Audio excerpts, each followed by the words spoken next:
Chers amis, bonsoir. Je suis heureux d'accueillir une nouvelle fois Frédéric Farah. Au mois d'août 2020, il m'avait donné pour mon blog un entretien sur le Liban qui intéressait à l'époque les journalistes et même les hommes politiques à la suite de l'explosion sur le port de Beyrouth. Et depuis, la situation s'est aggravée. On n'en parle plus guère. Mais il y a nécessité de réfléchir sur les causes d'une catastrophe qui est en cours. Cher Frédéric, vous avez la parole, et ensuite, si vous le voulez bien, vous répondrez à nos questions. Eh bien, écoutez, avec plaisir. Alors, tout d'abord, je suis très heureux d'être parmi vous encore une fois. J'ai eu la chance, grâce à Bertrand, d'être là pour différentes raisons, et depuis quelques années maintenant. Alors, avant de commencer, deux, trois petites choses, et puis je vais au cœur du propos et de cette question libanaise. Tout d'abord, je voudrais adresser, à travers cette conférence, une pensée pour une amie commune, qui est décédée voilà un an, Coralie Delhomme, et je voudrais, si je puis dire, lui offrir cette conférence. Voilà. Ça, c'était pour la première remarque. La deuxième, je suis très content de pouvoir parler du Liban, non seulement parce que c'est un sujet important, mais aussi pour un attachement personnel que Bertrand sait très vif à l'égard du Liban, puisque c'est mon pays d'origine. Donc, et que je suis, comment dire, libanais. Donc c'est pour cela que tout cela me tient à cœur. Voilà, ça c'était pour les remarques. Maintenant, une fois ces remarques étant faites, allons au cœur du propos. Si, une dernière, au mois de mars ou avril, je ne sais pas encore, dans un livre qui doit paraître, qui s'appelle Dette et politique aux éditions des presses universitaires de Franche-Comté, avec mon ami Jérôme Aucourant, on a écrit deux textes concernant la dette et on a traité dans ce livre l'exemple du Liban et de la Grèce. Et donc ce livre est à paraître, je n'ai pas de date précise, mais en tout cas c'est mars ou avril. Dette et politique, c'est un collectif, il y aura plusieurs articles, pas que nous, il y aura d'autres personnes. Et nous allons, on a écrit avec Jérôme Aucourant deux papiers dedans, un sur la dette et le Liban et la dette dans le cas grec. Donc c'est les deux exemples que nous avons étudiés. Donc voilà, je suis très content aussi de ce livre à venir. Donc on en reparlera à l'occasion.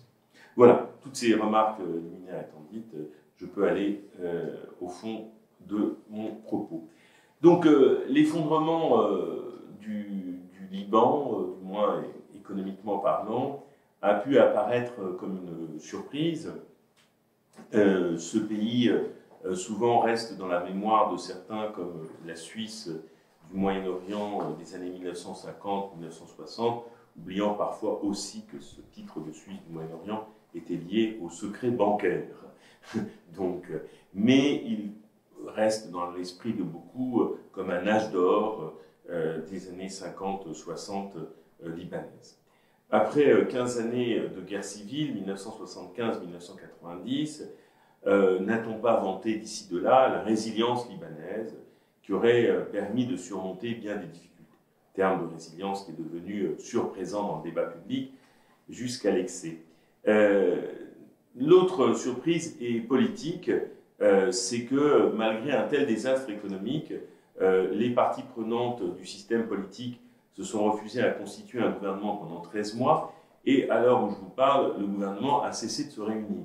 Donc il y a un gouvernement, mais qui dans les faits n'existe pas ou plus, lié aussi à différentes affaires et des tensions avec les pays du Golfe arabo-persique et des tensions particulièrement avec l'Arabie saoudite. Donc il y a un gouvernement, mais il ne gouverne pas. Donc il est un peu de façade. Une décision même aussi importante que le contrôle de capitaux a été prise par l'Association libanaise des banques avant d'être ratifiée par la Banque centrale, illustrant, et on en parlera dans notre propos, de ce que les Libanais eux-mêmes ont pu évoquer comme étant un parti des banques. Donc on voit bien aussi qu'un pouvoir privé qui fait la loi. Donc, pour terminer un peu ces éléments d'introduction, le Liban est quand même le seul pays au monde dont l'armée reçoit une aide militaire des États-Unis et aussi de l'Iran, ce qui est assez singulier, puisque deux États qui sont connus pour ne pas entretenir des relations d'amour passionné, apportent leur concours à l'armée libanaise, qui souffre énormément de la situation économique, puisque les soldes des militaires ont été considérablement réduits, le matériel peine à suivre, et c'est une institution qui conserve, on va dire, une évidente légitimité envers et contre tout, et donc une institution qui crée une certaine cohésion, et cette institution est également menacée. Donc on comprend bien à travers ces quelques exemples, pour démarrer, que la notion d'État, ou l'idée d'un État, ou encore plus d'un État-nation, apparaît une chose complexe et difficile au Liban. Donc aujourd'hui, on a moins affaire à quelque chose comme un gouvernement qu'à cette chose un peu ectoplasmique et qui peuple aussi la réflexion contemporaine, ce que l'on appelle la gouvernance. Parce qu'un gouvernement, c'est une instance d'interpellation, on peut savoir à qui l'on parle, mais la gouvernance, quid, qu'est-ce que c'est? Donc, et une sorte de gouvernance dont le but est de régler des conflits entre factions. Alors, si vous voulez, dans ce que je souhaite dire ce soir, je vais revenir sur la dimension économique, mais pas que.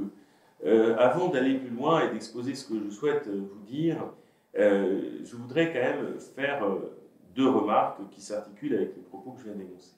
Tout d'abord, lorsqu'on va revenir sur la trajectoire libanaise et son modèle de développement, il est intéressant de voir que lorsque le Liban est sorti de la guerre civile, donc à la fin des années 80-90, le modèle qui va être adopté par les élites a été le modèle très à la mode de l'époque, qui était celui du consensus de Washington. C'est-à-dire qu'il fallait privatiser, faire du libre-échange et autres. Et il fallait attirer les capitaux étrangers. Ce qui est intéressant, c'est qu'à travers l'effondrement, du moins économique du Liban, du moins pour ce que l'on voit, c'est aussi tout un modèle de développement qui pose problème et sur lequel on devrait revenir. Et donc qui fait que le Liban n'est pas intéressant que pour lui-même, il est intéressant au-delà de l'histoire libanaise pour ce qu'il nous dit sur un modèle de développement. D'autre part, je voudrais ici, dans mon propos, et ça a été au cœur des deux textes que nous avons fait avec Jérôme, et je voudrais ici faire un clin d'œil et une référence qui nous a beaucoup aidé à réfléchir et sur laquelle je travaille depuis des années, non traduite mais de l'anglais. C'est le concept que je vais mobiliser aussi dans ce propos, le concept de ce que Jeffrey Winters, qui est un politiste américain, appelle the wealth defense, la défense de la richesse. Alors qu'est-ce qu'il veut dire là-dessus? Alors c'est passionnant les travaux de Winters, c'est un historien politiste américain qui prend l'exemple américain pour construire ce développement, ce qu'il appelle la défense de la richesse. Donc un mot sur ce concept que je mobiliserai dans mon propos, mais qui est très intéressant. Les textes de Winters ne sont pas traduits en français. Et quand on a fait ce travail avec Jérôme, on a envoyé nos deux papiers à Jeffrey Winters, qui nous a évidemment chaleureusement répondu et qui était très touché de voir que les concepts qu'il avait développés ont été mobilisés, et je les ai trouvés très intéressants et pertinents. Et donc je voudrais aussi, dans mon propos ce soir, faire écho à la défense de la richesse. Alors très rapidement, parce que dans les papiers qu'on a fait dans ce livre, on a consacré aussi un papier tout entier, c'est le troisième, sur le concept de la défense de la richesse chez Jeffrey Winters. Donc qu'est-ce que nous dit en fait Jeffrey Winters? Et lui, son point de départ, mais je n'ai pas le temps de développer ici, c'est le fédéralisme et la constitution du fédéralisme américain. Il veut montrer que dans l'histoire, on va dire, une minorité puissante et riche, par exemple, une oligarchie, par exemple, c'est pas qu'elle s'oppose à la démocratie, elle peut exister dans la démocratie. Et en fait, il y a deux façons de défendre une certaine richesse, une certaine position dominante, soit par la force, et il dit, bon, ça a pu exister à une époque, mais de manière plus moderne et plus intéressante, on peut défendre la richesse en mobilisant l'appareil d'État pour ça. c'est-à-dire les institutions à cet effet. Et donc Jeffrey Winters met en lumière que la défense de la richesse est prise en charge par un appareil d'État garantissant la propriété et la richesse contre la plupart des menaces. Les plus riches ne vont pas essentiellement défendre directement par eux-mêmes leur patrimoine et leur position dominante, ils vont faire appel à l'État et à leur richesse matérielle investit la sphère de l'État pour assurer leur propre défense. Et donc ce qui est très intéressant, c'est de voir que la crise libanaise, à sa façon, c'est l'affirmation d'un parti des banques, c'est-à-dire que la défense de la richesse, et ce que je vais essayer aussi de montrer ce soir, est au cœur de la crise libanaise. Donc c'est-à-dire de voir cette intrication entre les banques et le pouvoir politique. Donc, et on va voir dans ce propos que je vais développer que les banques ne représentent pas des entités en dehors du pouvoir au Liban, mais de véritables parties prenantes. Et que depuis l'indépendance libanaise, les banques évoluent d'ailleurs dans un cadre législatif favorable et ne cessent de croître en influence, notamment avec la guerre civile. Et ce n'est pas par hasard que lors des protestations que les Libanais ont conduites, la fameuse révolution, que l'expression partie des banques s'est imposée. Donc voilà, de temps en temps je ferai référence à ce concept. Vraiment les travaux de Winters sont extrêmement riches et je trouve, et je fais une petite parenthèse parce que j'ai encore beaucoup de choses à vous dire, en fait j'utilise énormément ce concept de la défense des richesses par Winters. C'est très intéressant aussi et c'est très éclairant, mais ce sera pour une autre rencontre, à propos de ces éléments que l'on appelle de fédéralisme européen en ce moment avec les plans de relance et autres, qui participent aussi de cette logique. Donc c'est pour ça que je trouve que c'est un concept très fécond et j'espère peut-être qu'un jour ce sera traduit en français puisque ça n'existe qu'en anglais. Voilà.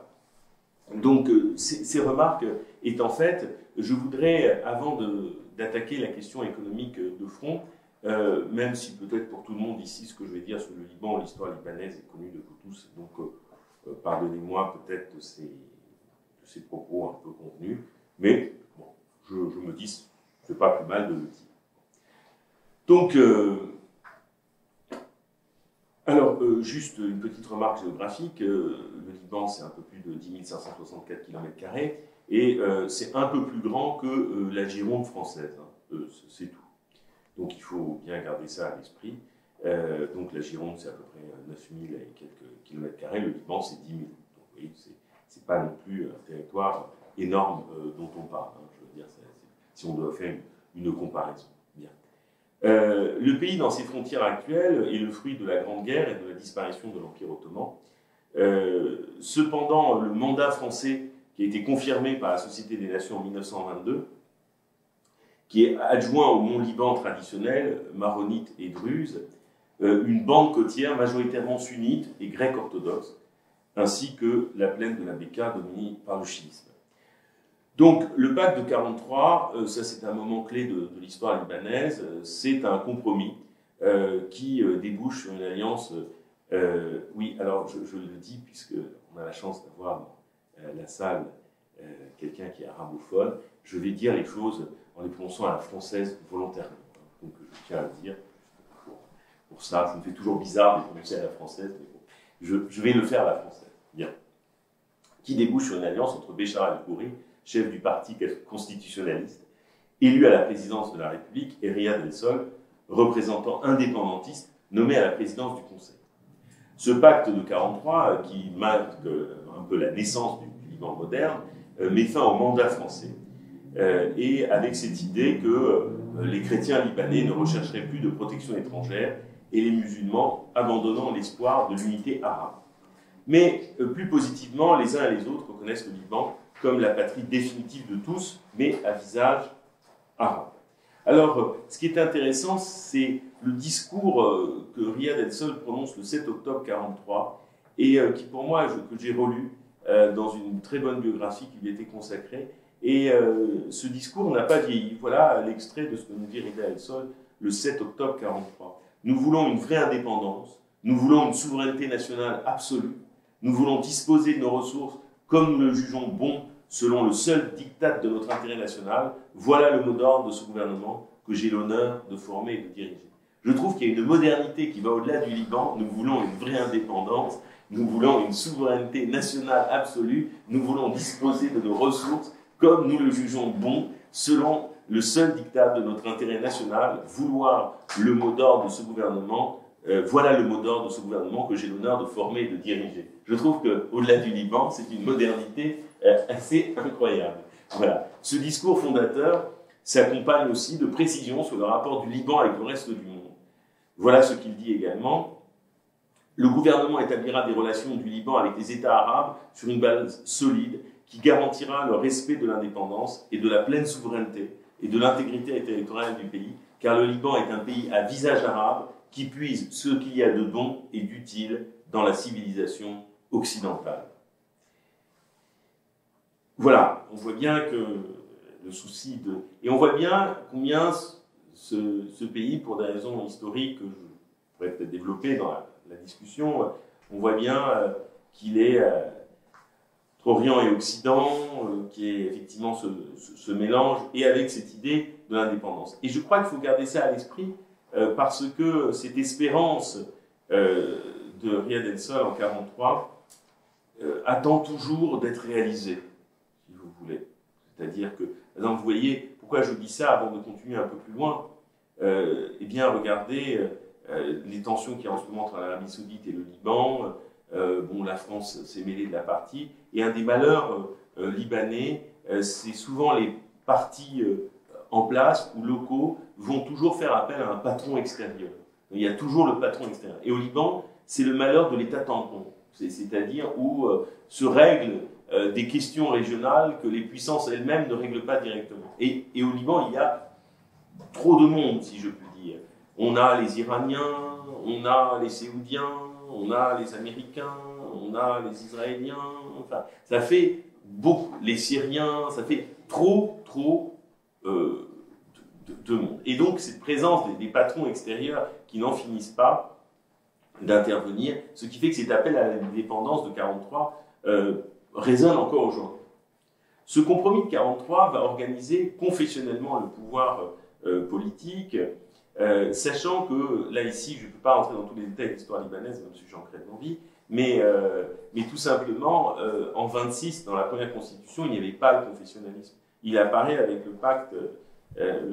Donc, ce compromis organise confessionnellement le pouvoir politique. Le président est maronite, le premier ministre est sunnite, et le président de la Chambre est chiite.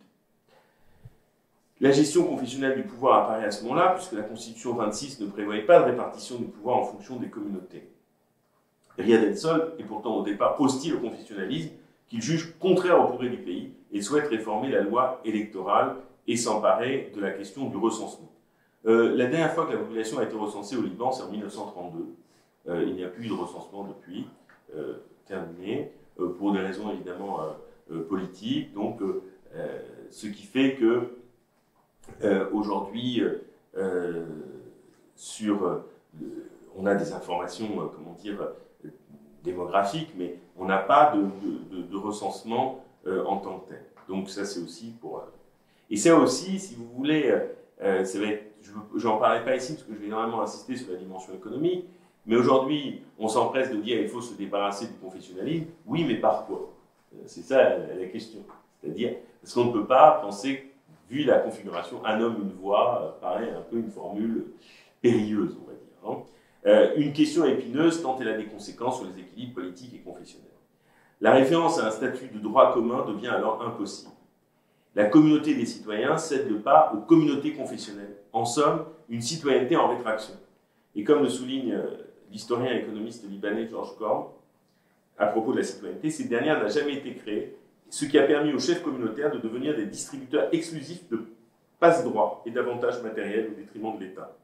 Et là, si vous voulez, c'est aussi ça l'autre drame, c'est que si demain un État se reconstituait ou se constituait vraiment, ça affaiblirait un pouvoir milicien, et le pouvoir milicien qui a survécu à la guerre n'a pas du tout intérêt à avoir un État fort.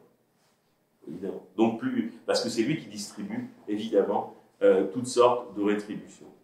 Donc, pour suivre l'auteur, c'est un véritable patrimonialisme prédateur qui prend place. L'indépendance, la souveraineté et la maîtrise de son destin. Ce discours programmatique du Premier ministre libanais apparaît comme un idéal difficile à réaliser. Mais l'après-guerre au Liban, c'est-à-dire après, là je ne parle pas de la guerre civile, l'après-Seconde Guerre mondiale, le pays va connaître une période de prospérité autour de l'édition, autour de la presse, autour de l'université. Et on va voir un essor culturel, d'où cette espèce d'âge d'or sur ces années 50-70. Et on est dans une situation de libéralisme, plutôt de libéralisme économique, avec une certaine prospérité jusqu'aux années 70.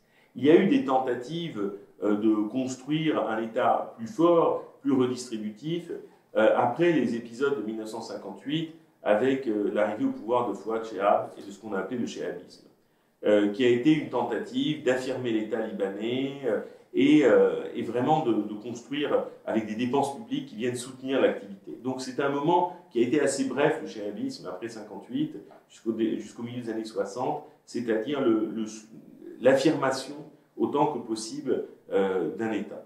Et ça a été aussi pour certains quelque chose de positif. Mais malheureusement, comme je disais, l'État va subir évidemment de plein fouet les différents conflits israéliens et la guerre froide.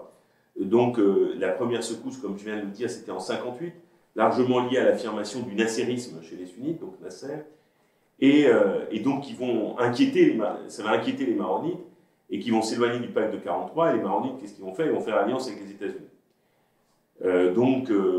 Et c'est après ça, comme je vous ai dit, qu'il va avoir effectivement la phase de Chehab, et aussi de Charles Helou, et avec effectivement quelque chose de très important à l'époque dans l'affirmation de l'État, je le disais, c'est la nomination des fonctionnaires qui vont plus dépendre du ministre de la fonction publique, mais d'un conseil de la fonction publique. Plus encore, le chéhabisme permet un équilibre entre un attrait pour l'Occident et l'arabisme.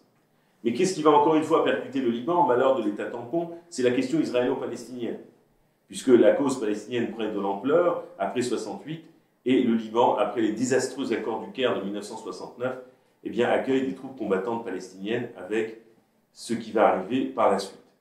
Évidemment, Israël, face à cette situation et sa stratégie d'alliance avec les minorités, souhaite quoi? Un Liban morcelé.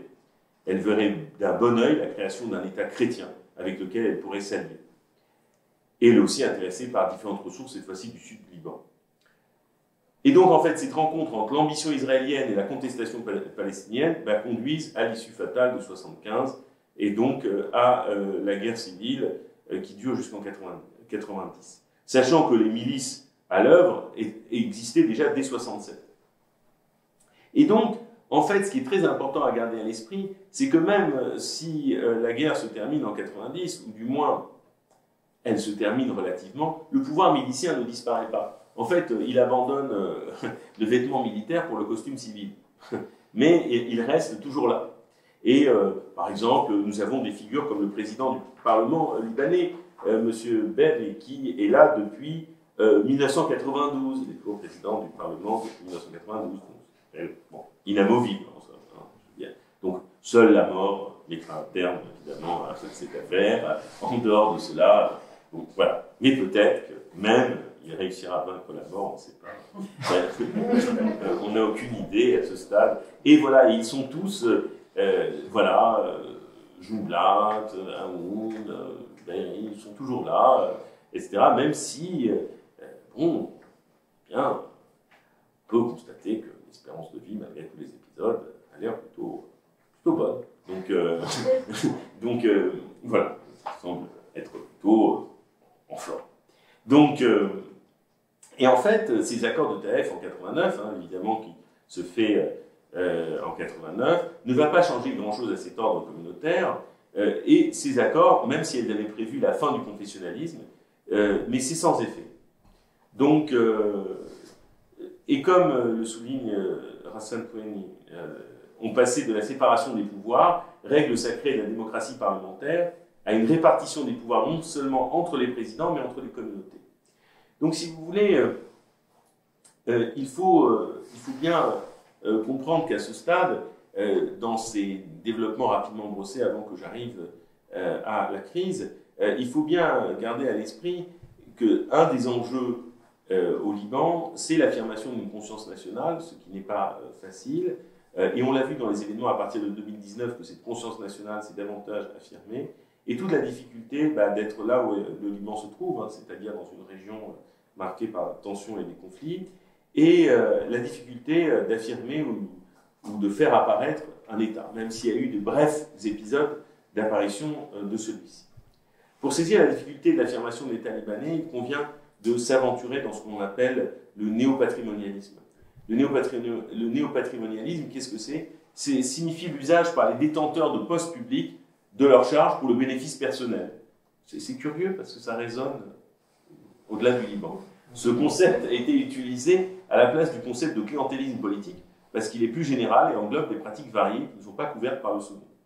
Ce système est un frein à la croissance économique, au développement, où, là aussi, je vous dis, ça résonne au-delà du Liban, car les élites ont davantage de soucis de leur avenir plutôt que celui du pays. Bien. Si certains pensent que ça va au-delà du Liban, ça ne me paraît pas fou. Toute référence avec des élites ayant existé ou existantes. Bien. Et donc, comme le dit un économiste libanais, Albert Daguerre, qui dit la chose suivante dans un livre qui va paraître, et grâce à Jérôme Maucourant, qui est un ami d'Albert, on a pu avoir les épreuves avant les autres, et donc on a pu lire ce livre avec beaucoup de gourmandise. Donc je n'en dirai pas plus, évidemment. Donc voilà ce que dit Albert. Il dit « L'administration publique libanaise a en effet expérimenté dès le départ la contradiction entre les lois positives formelles et son vécu quotidien, formé d'interférences politiques dans son travail. » Et donc, en gros, il y a à la fois les lois et en même temps, en permanence, les politiques qui interviennent dans les administrations. Et on peut nommer des gens, peu importe leurs compétences, ce qu'ils valent, on va les placer là. Et ce problème vient moins du confessionnalisme que du partage confessionnel. Dans ce cas, une économie de pillage se développe et freine toute expansion économique. Et donc, à l'intérieur de l'État libanais, de la société même, se développe une élite qui fait sécession et fait de la défense et de l'expansion de sa richesse le but ultime de ce qui ne peut plus vraiment se nommer des politiques publiques. Eh bien, moi je pense que l'exemple libanais, et je n'ai pas terminé loin de là, mais déjà, je pense que ce que je dis là peut faire réfléchir. Loin d'être une construction intellectuelle, ce schéma néopatrimonial donne les clés de la crise économique qui va emporter le Liban de manière profonde. Car avant même la crise financière, dans ses trois composantes, bancaire, de change et de dette souveraine, l'élite néopatrimoniale en avait pavé le chemin. Évidemment, on peut penser à l'exemple typique de ce néopatrimonialisme destructeur, c'est l'exemple de la reconstruction de Beyrouth après les années de guerre civile. Le projet solidaire, c'était le nom de l'entreprise, paraît avoir été le premier grand projet pour faire bénéficier l'élite politique des propriétés publiques et de la reconstruction en cours. Les superficies ayant échu à cette société au cœur de la capitale passent de 1,1 million de mètres carrés en 1994 à 1,9 million en 2007. Cela est rendu possible par l'annexion de 2 ports revenant à l'État et par les superficies gagnées sur la mer. Il aura fallu pour cela 9 décrets ministériels émis par différents cabinets. Le prix du mètre carré lors de l'expropriation des anciens propriétaires était de 1 533 $ en 1994. Il monte jusqu'à 20 000 $ en 2009 et il aura augmenté de 13 fois. Et donc cette logique d'abandon d'activités centrales en matière de services publics s'est retrouvée à l'œuvre pour la fourniture de carburant, de sa distribution, de l'électricité, de la gestion des déchets. Le système néopatrimonial constitue le frein essentiel à toute reprise d'un quelconque développement. La prédation a remplacé la production. L'accaparement prend la place du développement. C'est à la lumière de ce système que la présente crise se comprend. Donc, on voit bien qu'avant même que la crise se mette en place, on voit bien que déjà on est dans un système qui va favoriser ça. Et c'est ça l'intérêt de la crise. Elle a un effet rétrospectif. Elle va nous dire des choses sur une façon de concevoir le développement. C'est-à-dire que, en fait, on est dans une logique néopatrimoniale où il y a un accaparement, une prédation, et qui fait que derrière un sentiment que la situation était bonne, tous les éléments du désastre étaient déjà là. Donc, et ça, donc, le Liban raconte l'histoire de cette conscience nationale inachevée, le meilleur d'un État tampon, les impasses d'un système confessionnel, et enfin des élites s'accaparant à des fins personnelles les ressources du pays.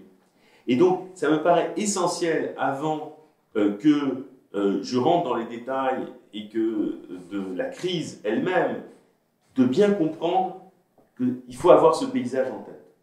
C'est-à-dire l'accaparement des ressources par une certaine élite. Et d'où cette logique de la défense de la richesse. C'est-à-dire, et on va le voir jusqu'au bout dans le parti des banques, puisque qui va devoir payer la crise? Ce ne sont pas eux-mêmes, c'est la grande majorité de la population. Et on voit bien ça. Et je pense que c'est très important pour comprendre la crise libanaise d'avoir cet arrière-plan à l'esprit d'un État qui est dans un environnement régional très particulier, qui est un État faible, la plupart du temps de son histoire, du moins depuis l'indépendance, et que dans ce paysage-là, on va ajouter ce que je disais tout à l'heure, et on va en parler maintenant, de ce modèle de développement extraverti, pro-libre-échange, privatisation, qui va encore plus nourrir cette dynamique qu'on vient de décrire. Donc, tout en regardant la pendule, je vois que j'ai encore du temps, donc je vais même un peu accélérer, mais bon, voilà. Alors, il faut repartir à la reconstruction du pays établi par le fameux Rafik Hariri en 1992, lorsqu'il devient président du Conseil. Et là, il ne faut pas oublier que c'est à ce moment-là qu'il va avoir un autre problème qui avait commencé pendant la guerre civile, mais qui s'affirme, qui est la dollarisation du pays. C'est-à-dire que pendant la guerre civile, le dollar va apparaître dans le paysage économique libanais et pour se pérenniser. Le taux de change fixe établi alors, officialisé en 1990, est l'ingrédient critique du présent désastre. Il a permis l'illusion durable selon laquelle l'État pouvait amener du pouvoir d'achat aux citoyens et une stabilité du change pour les investisseurs. Donc l'idée, c'était de dire qu'on allait lier le destin de la livre libanaise au dollar et que la livre serait presque aussi bonne que du dollar, et ainsi on pourrait attirer des investisseurs. Et donc, et de la sorte, comme les dollars semblaient venir, eh ben, qu'est-ce qu'on a pu faire? Des dépenses de nature clientéliste, des prébendes. Ces compromis étaient nécessaires à l'existence même d'un État post-guerre civile, car l'idée d'une construction démocratique était écartée au profit d'une coalition de factions. Donc, et là, les données du problème sont déjà dès le début des années 90. Les taux d'intérêt qui vont être proposés sont délirants. 30% parfois sur les bons du Trésor. Et une politique de baisse drastique de la fiscalité pour séduire les revenus. Le Liban d'après-guerre fonde son économie sur les vertus supposées du ruissellement. Là aussi, je laisse à la réflexion collective certaines choses. Ces choix financiers s'inscrivent, comme je le disais dans l'introduction, dans le consensus de Washington, approfondir l'extraversion de l'économie, étendre le libre-échange. D'ailleurs, le Liban va faire des accords de libre-échange au début des années de 2000 avec l'Union européenne, accords qui vont être désastreux pour le Liban. Tant les Hariri, père et fils, vont baisser les tarifs douaniers de manière beaucoup trop rapide et menaçant les quelques spécialisations libanaises. Et ces traités de libre-échange ont été absolument épouvantables. Donc de nombreux traités, évidemment, vont fragiliser la structure de l'économie libanaise en l'exposant à des formes de concurrence inéquitables. Et un phénomène particulier doit retenir notre attention. Depuis 1994, la compensation des chèques en devises est acceptée par l'Institut d'émission, donc la banque, ce qui constitue un ingrédient de la croissance autonome d'une masse monétaire de dollars locaux. Donc il va y avoir de plus en plus de dollars locaux qu'on va appeler au Liban des lollars, local dollars. Donc voilà. Et rend de plus en plus difficile l'équivalent théorique entre ces dollars libanais, si on peut dire, et ceux qui circulent à l'international. Donc parce que quand même, je vais essayer d'être clair tout à l'heure, de vous expliquer, entre dollar, fresh dollar, etc. Il faut pouvoir suivre. C'est au moment de la crise que l'on se rend compte qu'il n'y a pas d'équivalence entre ces dollars fictifs, qui vont être dénommés dollars libanais, et les véritables dollars détenus par la Banque centrale ou issus du système bancaire américain. Donc en fait, c'est comme s'il y avait deux types de dollars, des vrais dollars et des faux dollars en quelque sorte.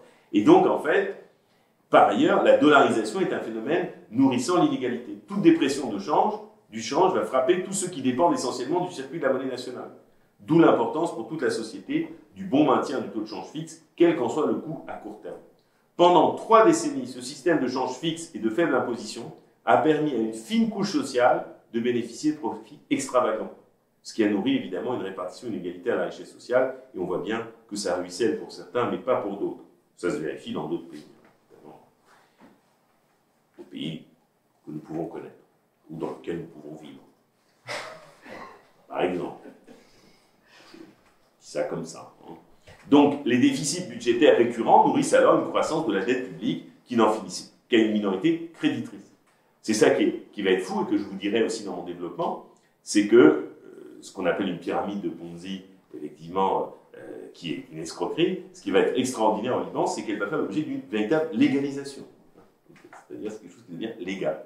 Cette dette n'a pas comme contrepartie la constitution d'un capital productif, c'est-à-dire elle exprime le prix du clientélisme politique. C'est-à-dire si avec toutes ces sommes, on avait investi et le Liban avait développé un appareil productif, on aurait dit c'est pas perdu. Mais en fait, c'était pour nourrir du clientélisme. Donc en fait, on arrive à un déficit des comptes courants qui se développe, 20-25% du produit intérieur. Donc effectivement, et la Banque du Liban, qui évidemment avait cette fonction de maintenir ce taux de change. Dans ces conditions, la politique économique ne pouvait favoriser que les intérêts du capital, de façon à rendre le pays attirant. Et là, on retrouve la logique, si vous voulez, typique de ce consensus de Washington, attirer les capitaux étrangers. Le déficit budgétaire peut nourrir un tel déficit des comptes courants. C'est le discuté déficit jumeau. Certes, le Liban absorbe plus de richesses qu'il n'en crée, mais il faut constater un effet réciproque du déficit du compte courant vers le déficit budgétaire. Donc, en fait, en gros, c'est parce que comme on endommage la base productive et que le chômage augmente, ben, qu'est-ce qui va se passer? Ben, il y a une pression pour créer l'emploi clientéliste dans le secteur public. Donc, vous voyez, c'est-à-dire, en fait, c'est un système qui est fou. C'est un système qui ne crée pas réellement de la richesse. C'est un système qui nourrit le clientélisme. En le nourrissant, ça détruit le système productif.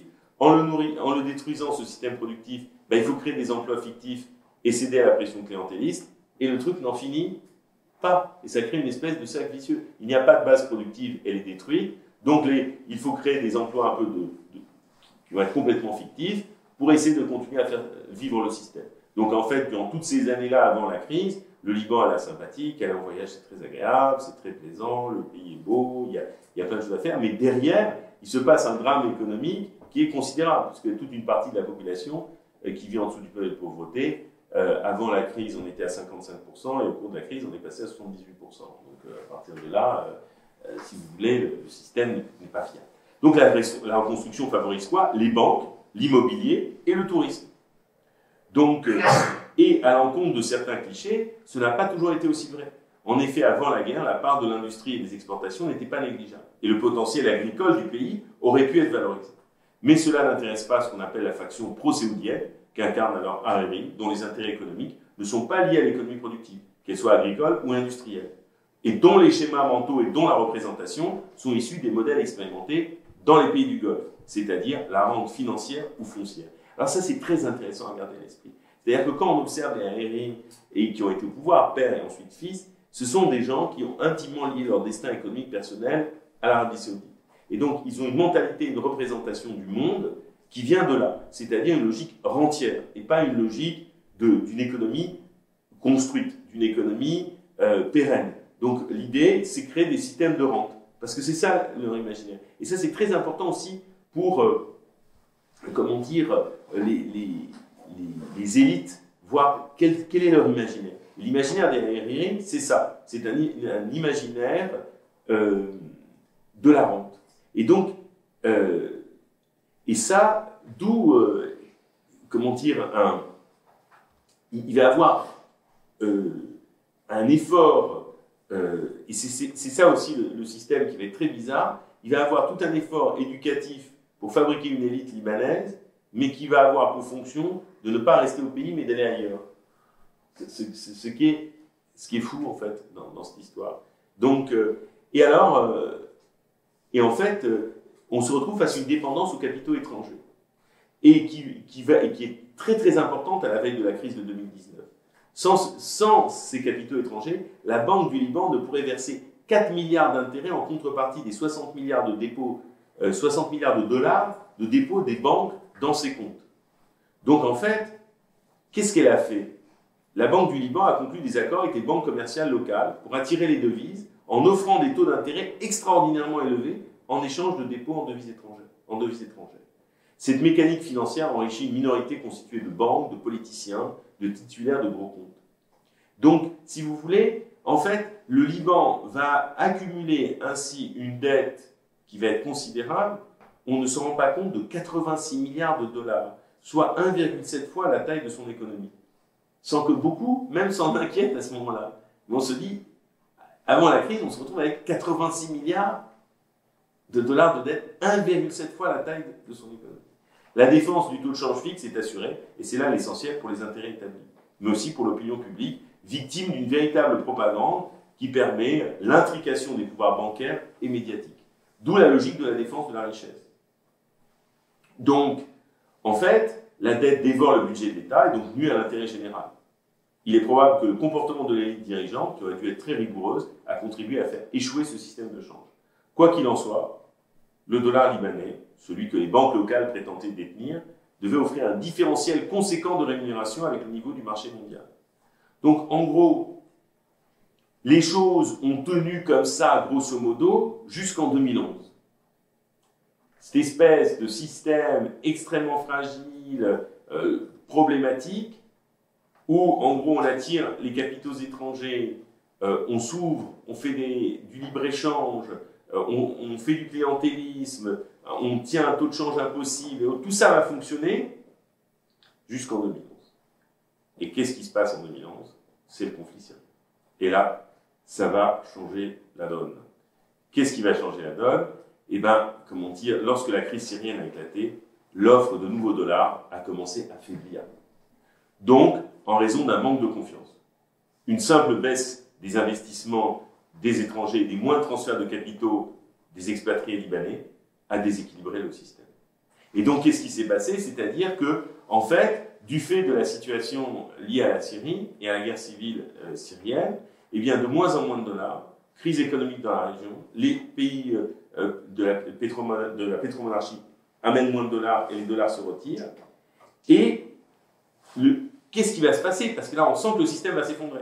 Et la Banque du Liban prend une mesure désespérée en 2016 dans l'idée qu'il suffisait d'acheter du temps et d'attendre peut-être la fin du séisme syrien, offre des rendements jamais vus. Près de 5 milliards de dollars vont dans les banques, soit 10% du PIB. Cette nouvelle ingénierie financière qui a fini par donner aux investisseurs des taux d'intérêt allant jusqu'à 11% à une époque où les taux d'intérêt étaient inférieurs, voire à zéro dans d'autres pays. Donc en fait, ils ne savent pas quoi faire pour amener ça parce qu'ils voient les dollars partir du fait de ça. Et en 2018, l'État a payé des intérêts de 5,59 milliards de dollars, soit la moitié de ses recettes totales, tandis que la Banque du Liban a versé près de 4 milliards de dollars par an d'intérêts aux banques commerciales pour les montants qu'elles conservent dans ses coffres. Donc c'est pour cela qu'il y a eu la conférence de Paris en 2018, qui est dite conférence Cèdre. Ben, le Premier ministre d'alors, Saad Hariri, obtenait un prêt de 11 milliards de dollars, à même de nourrir ce système qu'on décrivait tout à l'heure, tout en promettant de réduire le déficit de 11% du PIB en 2008 à 0,06 en 2020. Qu'est-ce qu'il va faire? Ben, ce choix, ça va entraîner une austérité budgétaire. Et cette austérité budgétaire va frapper la retraite des militaires, le salaire des enseignants, et débouche sur la stupide taxe WhatsApp, c'est-à-dire déjà alors que le réseau téléphonique libanais ne marche pas très bien, WhatsApp, ce réseau qui permet gratuitement en quelque sorte de pouvoir téléphoner, une taxe arrive dessus. C'est de trop, et ça déclenche les mouvements de contestation d'octobre 2019. Et un fait alors rare se produit, d'où l'histoire de la défense de richesse dont je parlais, l'association des banques libanaises contourne l'État et impose sans aucune loi un sévère contrôle des capitaux. C'est-à-dire, on voit bien une logique complètement privée. C'est-à-dire, on voit bien, et là on voit bien la défense de la richesse. Parce que, en fait, qu'est-ce qu'ils font, les banques? Ben, elles deviennent une espèce d'autorité. C'est elles qui autorisent un maximum de retrait de 1000 dollars par mois et généralement à 200 dollars par semaine. À partir de mars 2020, les déposants n'ont plus accès aux dollars. Ce contrôle sauvage des capitaux plonge une partie supplémentaire de la population dans la détresse, alors que les déposants les plus importants ont pu expatrier leurs fonds. La socialisation des pertes est impressionnante. Les banques fonctionnent ainsi directement les citoyens et inventent une clause de renflouement d'un genre particulier. Les citoyens deviennent les prêteurs en dernier ressort. C'est une alliance des banques, de la Banque centrale et de l'État qui rend possible la défense des institutions bancaires. Et là, on est dans la logique de la défense de la richesse à 100%. C'est-à-dire les institutions contre les citoyens. Ce ne sont pas seuls les petits épargnants, mais aussi des actionnaires de banques qui ont été ruinés durant la crise. Il est évident qu'il faut faire une distinction entre quelques ultra-riches, ceux-là même qui ont pu expatrier leurs capitaux, dans le cadre du capitalisme dit de connivence, et toute une classe d'individus plus ou moins favorisés qui ont perdu leurs actifs, dont une partie est restée dans le système bancaire national. Donc, et aujourd'hui, à l'heure où nous parlons, et je vais accélérer parce que je sais que le temps passe, mais j'arrive vers la fin. En 1997, avec $1, on avait un peu plus de 1500 livres. À l'heure où je vous parle, le dernier chiffre que j'ai de ces derniers jours, avec donc $1, désormais, c'est 29 000 livres. Donc, voilà. Donc, on a effectivement une situation où l'inflation va considérablement se développer. Là, on est dans l'hyperinflation, donc c'est-à-dire plus de 50% d'une année sur l'autre. Et le financement monétaire des déficits, avec ce qu'on appelle la lirification, l'utilisation de la livre, propulse l'augmentation de la masse monétaire et fournit le combustible à une hausse explosive des prix. En un an, 2019-2022, il y a eu quasiment autant de billets imprimés en valeur en une seule année que depuis le début de la guerre civile libanaise en 1975. La dévaluation rapide de la monnaie est un autre facteur essentiel de ce processus hyperinflationniste, d'autant plus que le Liban n'est pas une économie de production. Il est évident que le contrôle des capitaux en économie dollarisée et l'hyperinflation sont autant de formes d'expropriation frappant la grande masse, mais qui permet la survie de l'État patrimonial. Donc, on voit bien fondamentalement que la crise, et alors ce qui est venu nourrir la contestation, c'est qu'au moment même où tout cela se passe, on a en plus la preuve tragique de cet état néopatrimonial qui est l'explosion qui a lieu au port du Liban. Donc, on voit bien que ce système a pu fonctionner avec des risques de plus en plus grands, avec des taux d'intérêt de plus en plus élevés, mais encore une fois, un événement régional va venir briser cela, qui est ce qui se passe en Syrie, où la Syrie se retrouve à son tour à faire l'état tampon. Évidemment, c'est inévitable. Et n'oublions pas aussi une autre chose, qui va frapper effectivement le Liban, et qui s'ajoute à ça, même si ce n'est pas l'élément central, mais qui fait qu'il va y avoir encore moins de dollars qui arrivent. C'est le Covid. Parce qu'effectivement, ça va geler le tourisme. Le Covid, la crise syrienne, ça va faire un effet où cela s'agrège, ça se mêle, et qui fait que de moins en moins de dollars arrivent. Et que là, pour les fêtes de fin d'année, le tourisme attendu au Liban, bof, pas terrible. La saison, les saisons touristiques ne semblent pas être florissantes. Et donc, on se retrouve dans un système où, pour que ce système continue, il doit être patrimonial, clientéliste, donc interdit la constitution d'une base productive. En plus, en faisant des traités de libre-échange, ça détruit aussi la base productive. En étant dans une logique très séoudienne de rente foncière et dans une économie de rente, on n'arrive pas à constituer une économie productive qui soit suffisamment dynamique. Et cette dépendance vis-à-vis des capitaux étrangers qu'il faut surrémunérer avec des taux d'intérêt qui sont destructeurs, aussi est un agent de la destruction. Donc, le cas libanais, effectivement, est très intéressant parce qu'on se retrouve avec l'interaction de plusieurs crises en même temps. On a une crise de change, une crise bancaire et une crise de la dette publique. Donc c'est, en fait, quand on dit qu'est-ce qu'une crise financière, c'est quatre choses. C'est soit une crise boursière, soit une crise bancaire, soit une crise de change, soit une crise de dette. Donc là, au Liban, sur les quatre, on en a eu trois. 3 sur 4. C'est bien. Donc, il manquait la crise boursière. On s'est dit, peut-être on va arrêter là. Et on se retrouve avec ça. Et donc, dans le fond, et qu'est-ce qui se passe avec les conséquences départ d'une main-d'œuvre formée, jeunes moins jeunes, départ de médecins, perte effectivement d'une population qualifiée, appauvrissement militaire, professeurs, fonctionnaires et autres. Bon. Donc, manque de médicaments, évidemment, ça va de soi, des hôpitaux au bord de la fermeture, et tout ça, comme je disais dans l'introduction, avec un gouvernement qui ne fonctionne pas. Il a eu 13 mois pour le faire exister, maintenant, c'est comme s'il n'existait pas, ils sont là, mais c'est tout.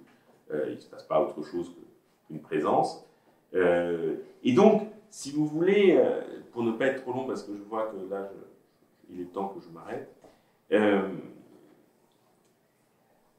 en réalité, je pense que ce qu'il faut, comment dire, garder à l'esprit dans cette affaire libanaise, c'est plusieurs choses.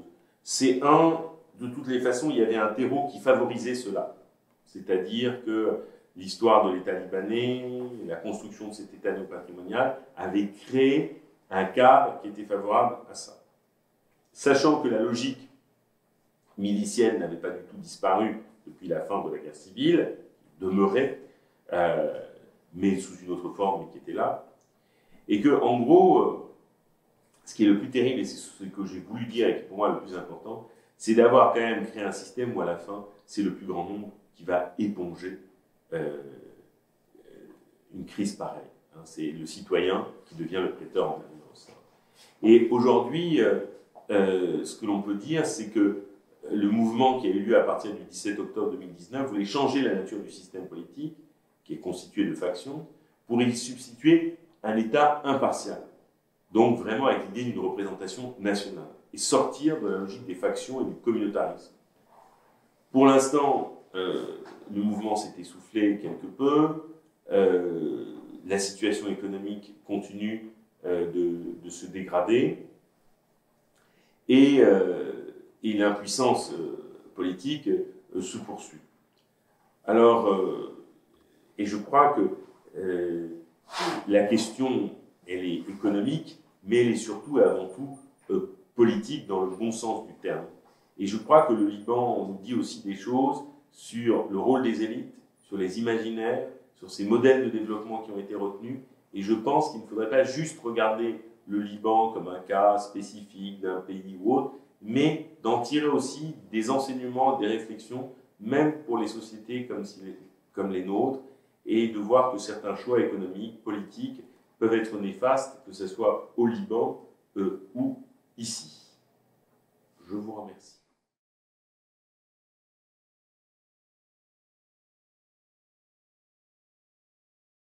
Alors, je vous en prie.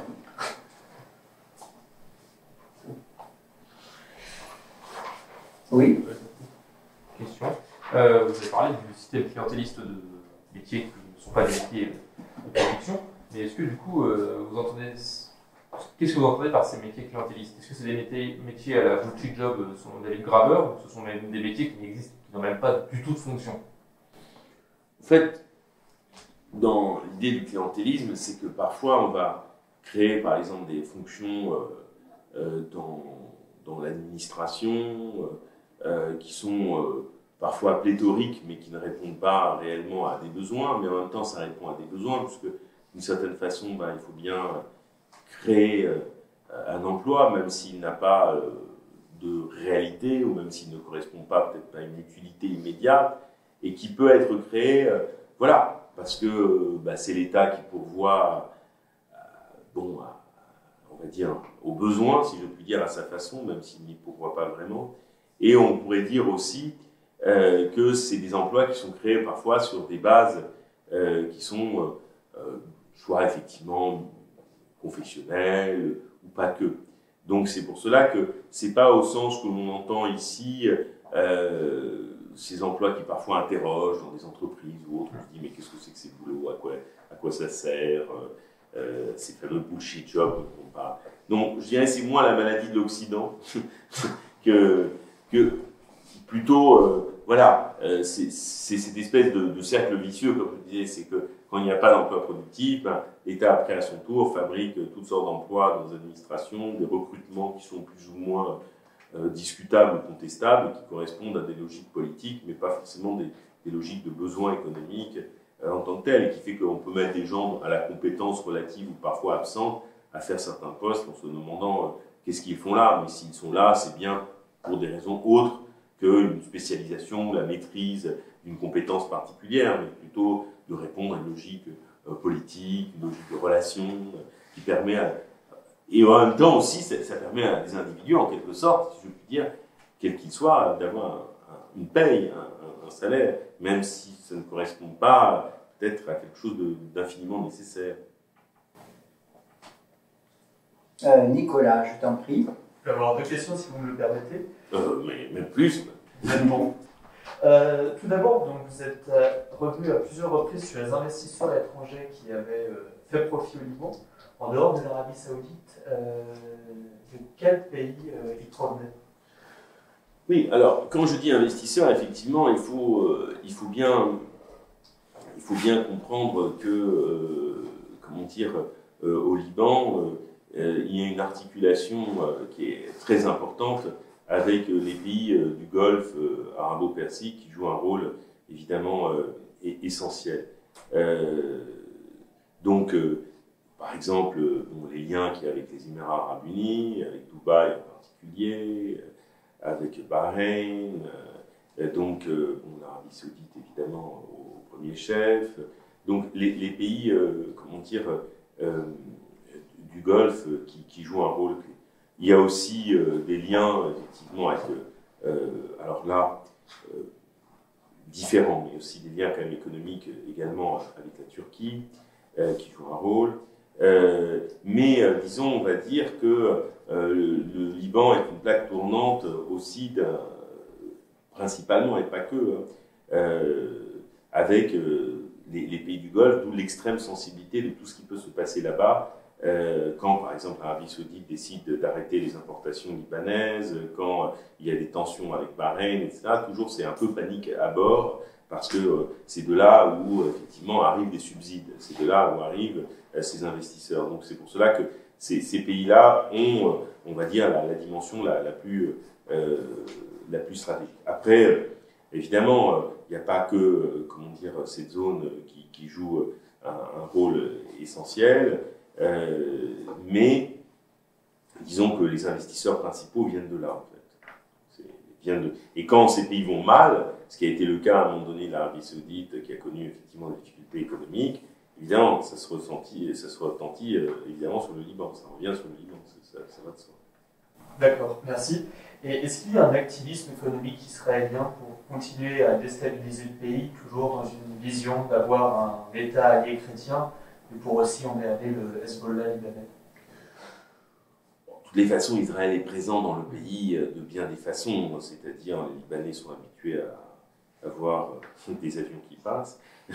Et donc, si vous voulez, de toutes les façons, oui, Israël n'est pas dans une position de distance vis-à-vis du Liban, ce qui est normal, je veux dire, vis-à-vis de, pour les raisons que l'on sait, stratégiques, et que, en gros, le problème, c'est que comme la question est aussi une question liée à l'Iran, si on peut dire, par le Hezbollah, dont la frontière s'étend jusque-là, si je puis dire, en quelque sorte, eh bien, c'est évident que Israël est un élément aussi potentiel, et il l'a toujours été, de déstabilisation. Ça va de soi, je veux dire.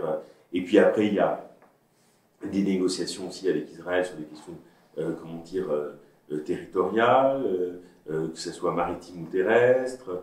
Donc, il y a effectivement des débats aussi sur la question de ressources maritimes, où il y a aussi des tensions ou des négociations qu'il y a entre Israël et le Liban, sachant qu'il n'y a pas un état de paix officiel entre les deux pays. Hein. C'est-à-dire, il faut bien comprendre, hein, entre Israël et le Liban, il n'y a pas un traité de paix qui a été signé.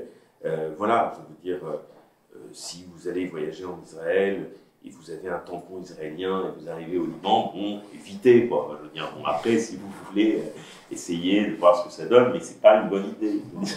Bon, après, chacun peut se dire, quelques aventures sympathiques peuvent être livrées et tout, mais enfin, je ne recommanderais pas. Je veux dire, il y a un état de guerre, alors qu'il ne se traduit pas par un engagement armé, parce que de toute façon, le Liban ne pourrait pas faire grand-chose, mais disons qu'il n'y a pas de traité de paix entre les deux pays. Il y a évidemment, ça discute, ça échange, des délégations se rencontrent, je parlais des questions de ressources maritimes entre autres, mais on ne peut pas dire qu'il y a un état de paix officiel qui existe entre les deux pays, c'est-à-dire ça c'est évident, donc forcément Israël joue ses intérêts stratégiques et on le voit bien, que ce soit des bombardements qu'elle peut faire en Syrie encore, ou que ce soit au Liban par rapport à ce qui se passe au Hezbollah, c'est évident que Israël est un acteur aussi qui participe à sa façon de l'instabilité régionale et de l'instabilité libanaise. Ça, c'est pas un acteur, on va dire, qui stabilise, quoi. C'est sûr. Hein, je veux dire. Et ça, et en plus, dans le contexte actuel, où on est dans un état un peu paralysé, quoi. Je ne dis pas qu'avant il était plus actif, mais disons que là, c'est un peu plus présent. Je t'en prie, Guillaume, et après Gourvan, oui. Chypre n'a-t-il pas un rôle à part dans l'histoire du Liban? L'argent de certains Libanais a été placé à Chypre pendant la guerre civile. Où est cet argent aujourd'hui? Oh, je dirais si ce n'était que Chypre, on pourrait dire le Liban a des liens avec l'Afrique, le Liban a des liens avec l'Amérique latine, le lien avec le Canada, le lien avec... Je veux dire, après, le cas de Chypre, bon, là, de la proximité, pendant la guerre civile, évidemment, quand l'aéroport était fermé, on passait par là pour y aller. Et il y a évidemment une présence libanaise qui est évidente à Chypre, c'est sûr. Et aujourd'hui, pour le Liban, de manière générale, c'est la diaspora qui, selon les moments et ses capacités, etc., apporte les ressources ou apporte des ressources nécessaires, mais des ressources qui ne viennent pas que de Chypre, qui viennent aussi d'ailleurs.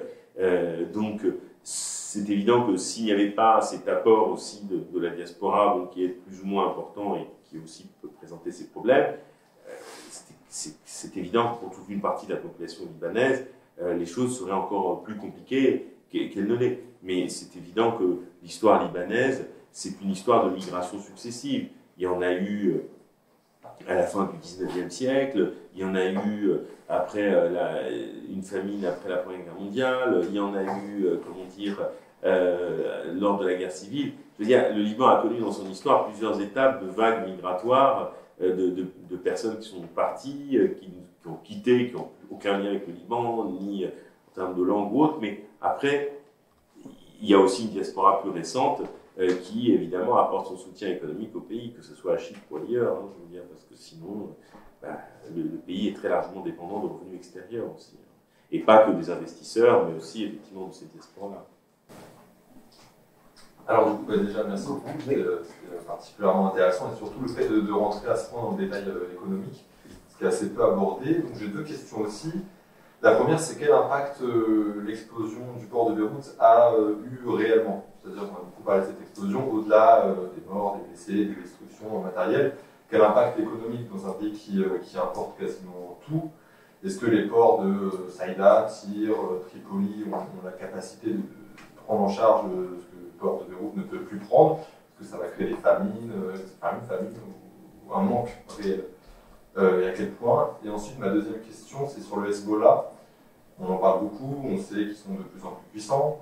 Quel rôle politique jouent-ils exactement aujourd'hui? Quelle est leur puissance, entre guillemets, aujourd'hui, politique? Alors, c'est évident que la perte des capacités du port de Beyrouth, évidemment, ne peut pas se compenser autrement. Et c'est effectivement, et ça, on est dans une situation qui est difficile. Alors, parce que économiquement, je dirais que, en fait, le problème, il y a plusieurs étages. Parce que vu quand on voit où se situe le port de Beyrouth dans la ville, c'est évidemment les destructions quand même matérielles sont quand même considérables. Et ça, c'est un impact économique au-delà même des blessés, des morts ou autres. Mais je veux vous dire, il y a toute une partie, il y a toute une reconstruction économique à faire du centre-ville et d'une partie de Beyrouth, sachant que l'État n'y pourvoit pas, donc c'est souvent les citoyens eux-mêmes qui se mobilisent pour y parvenir, c'est de l'aide étrangère, c'est ce genre de choses, parce que le chantier, il est considérable. Et ce que font les Libanais eux-mêmes, avec les moyens qu'ils ont,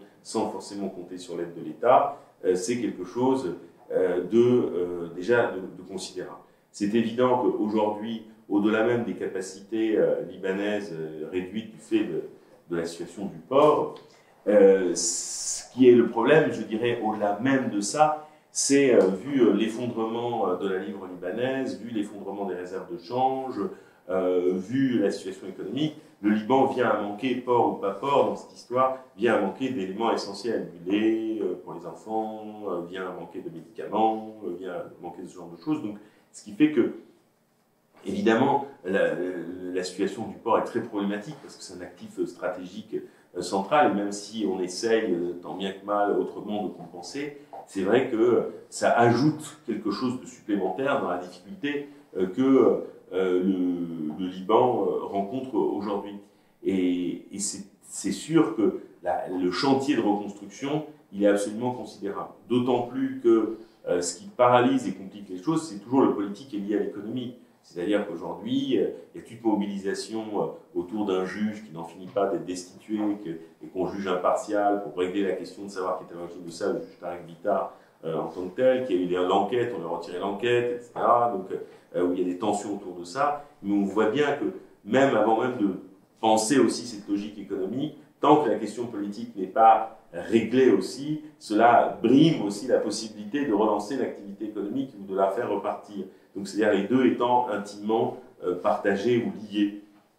Donc, aujourd'hui, effectivement, le Liban manque de choses. C'est pas simplement lié à un port défaillant ou dont les capacités n'ont pas été reconstituées, mais au fait que, effectivement, le Liban a de plus en plus de mal à avoir les ressources nécessaires pour avoir l'essence nécessaire, pour avoir les médicaments nécessaires, pour avoir des biens alimentaires nécessaires. Et ça va aller au-delà même des capacités portuaires de remplacement. Et c'est ça qui est encore plus inquiétant. Ça, c'est le premier point.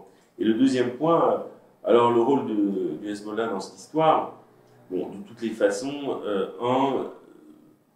même si effectivement, militairement, on le juge plus puissant, mieux équipé que l'armée libanaise, ces aventures syriennes l'ont quand même s'il reste fort, l'ont quand même affaibli. Il y a eu beaucoup de pertes en Syrie, même si le Hezbollah essaie de minorer ça, ou à la fois les utilise pour son prestige, mais en même temps, c'est aussi source de contestation, et en même temps, c'était très coûteux.